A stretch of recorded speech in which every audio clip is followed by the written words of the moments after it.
Hey there, card folk. Speedrobo here. This is a video I've had in the back of my mind for a long time, but recent events have made it clear that I need to make it right now. The trading card game business model is outdated, to say the least. I would even go so far as to call it bad by modern standards. When I'm referring to the trading card game business model, I'm not talking about all card games, of course. I'm specifically referring to games that use fully randomized packs of cards to distribute their products. This business model is lacking on all fronts, from the company's side, from the consumer's side, and from the ethical side. Let's get started from the business angle. Ignoring all current news, going with a TCG for your game is generally a bad idea anyway. I've seen several companies drown themselves under a mountain of unsold booster boxes and packs. Why? Well, in order to make a randomized product like a booster pack, your minimum order from a printer goes way up. I'm talking multiplying by 100 to 1,000 times more expensive due to a huge amount of product that needs to get printed just to have the randomized elements function. You know how every single player of any game has oodles of bulk commons sitting around?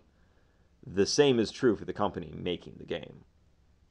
Instead, going with a living card game, standalone card game, or similar model that doesn't require randomization completely solves this problem.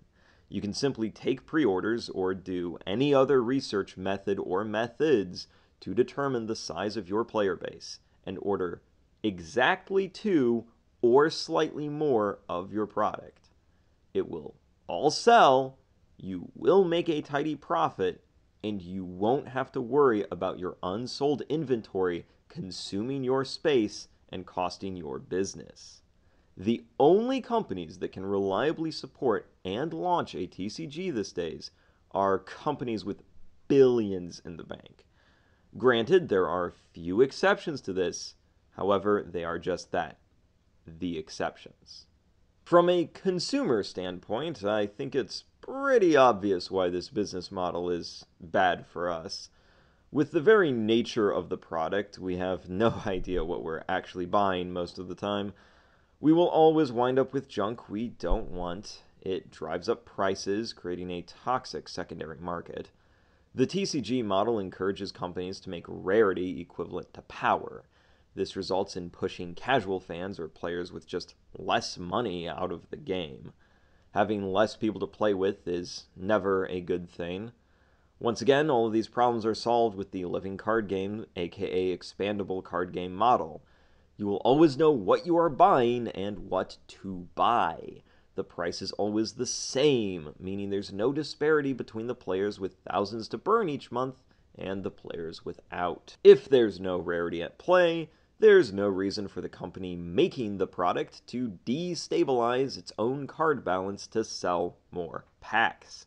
There will still be power creep to encourage the purchase of new products, but each card in that new product should be just as good as every other card within the same product.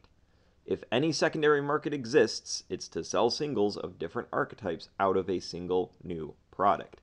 This is a neat option for players that just want a few specific cards out of a set instead of buying the whole thing.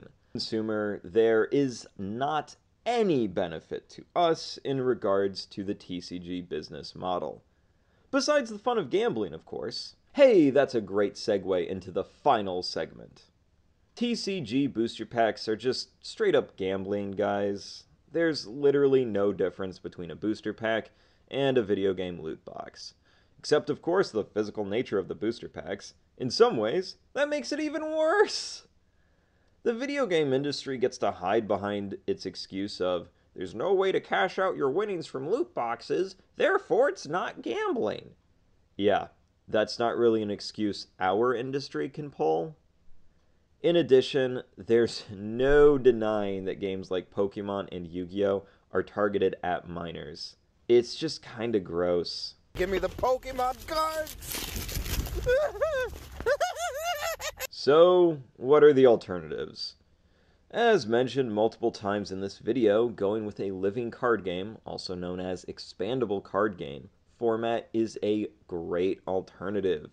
It gives the same kind of deck building and gameplay while cutting out all the randomization on the sales side. If you still want to get that gambling kick without the negatives, Yu-Gi-Oh! Duel Links shows the way. Each box in Duel Links has a guaranteed number of each card in it. However, every pack within that box is still random. This works great in digital, but undeniably has problems when trying to implement it physically. Figuring out what cards are left in the final packs of a box and knowing if those packs are junk becomes a huge problem for stores.